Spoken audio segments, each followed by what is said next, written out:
Kesaksian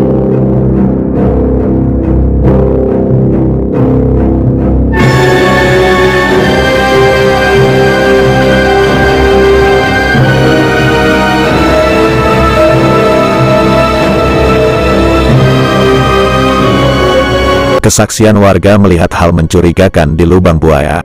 Seperti apa ceritanya? Simak video ini sampai tuntas. Dikutip dari artikel berjudul, Peristiwa Gerakan 30 September tahun 1965.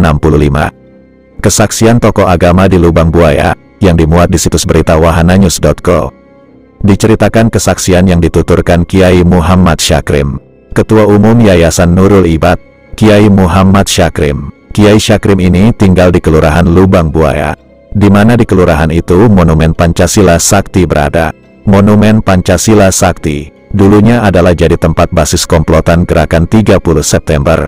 Disitulah 6 jenderal dibenamkan dalam sumur tua bersama dengan 1 perwira pertama TNI Angkatan Darat setelah mereka dibunuh.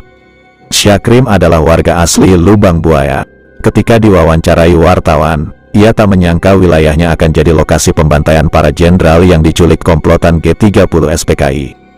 Kiai Syakrim pun menuturkan kesaksiannya. Kata dia, sebelum peristiwa berdarah Gerakan 30 September meletus, memang ada aktivitas yang mencurigakan di wilayahnya yang tak jauh dari Pangkalan Udara Halim Perdana Kusuma itu. Syakrim mengaku melihat sendiri sejumlah truk mondar-mandir yang memasuki wilayah Lubang Buaya. Kemudian truk-truk itu menurunkan sejumlah pemuda. Kata Syakrim, truk-truk itu hilir mudik siang dan malam. Belakangan, ia mengetahui jika para pemuda yang diturunkan dari truk-truk tersebut ternyata bukanlah warga asli Lubang Buaya atau sekitarnya.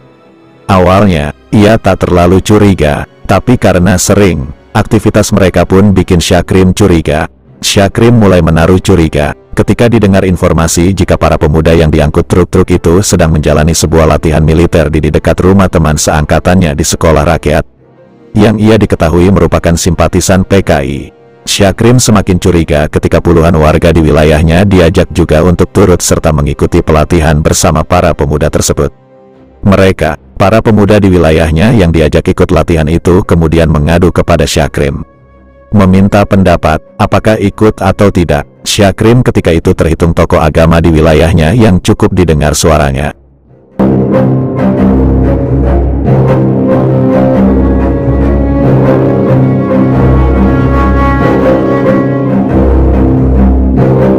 Saat itu, tulis wahananews.co dalam artikel yang dimuatnya, Syakrim meminta agar para pemuda di wilayahnya menolak ajakan untuk mengikuti latihan di Lubang Buaya.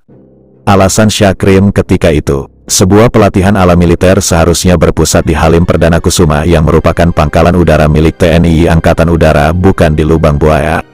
Sebetulnya latihan kan biasanya di Halim. Kok beda latihannya? Saya minta mereka jangan ikut, kata Syakrim menuturkan kesaksiannya.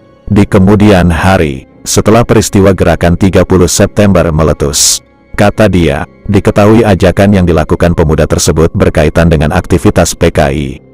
Kemudian pada saat terjadi Gerakan 30 September terjadi, Syakrim juga mengaku melihat sejumlah jenazah dimasukkan ke dalam sumur.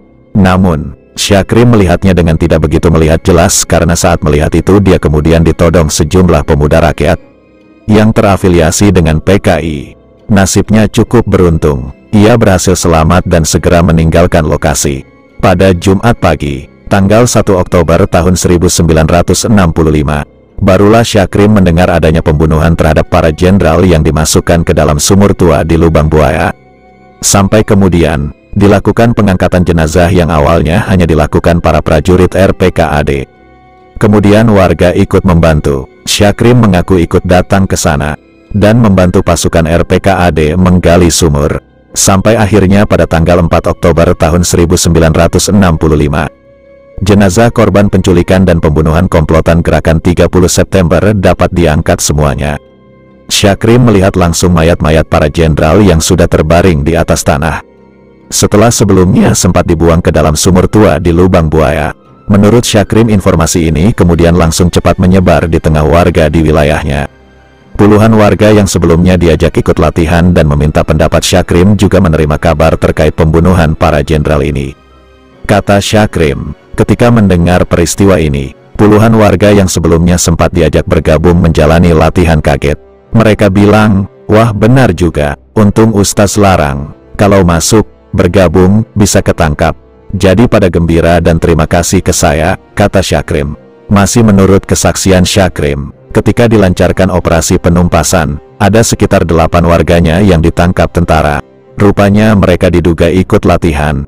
Karena merasa itu salah tangkap, Syakrim pun berusaha membebaskan warga yang ditangkap dan telah dibawa ke Kodam Siliwangi.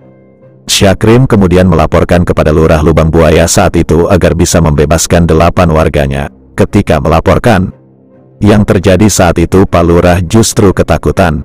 Pak Lurah tak mau mendatangi Kodam Siliwangi, khawatir ia akan ikut diamankan juga. Syakrim pun lantas membujuk Pak Lurah untuk meminjam jabatannya agar ia bisa membebaskan 8 warga yang ditahan. Saran Syakrim diterima. Setelah itu Syakrim berangkat ke Bandung dengan pura-pura jadi lurah. Di markas tentara, ia coba menjelaskan duduk perkara dari 8 warganya yang ditahan. Dijelaskannya bahwa mereka sama sekali tidak ada kaitannya dengan PKI.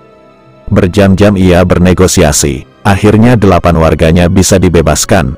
Mereka selamat, jarang yang bisa ditolong. Kalau sudah ditangkap, alhamdulillah bisa ditolong hanya karena saya ngaku lurah, ujar Syakrim yang juga tokoh Nahdlatul Ulama di Pondok Pesantren Nurul Ibad itu.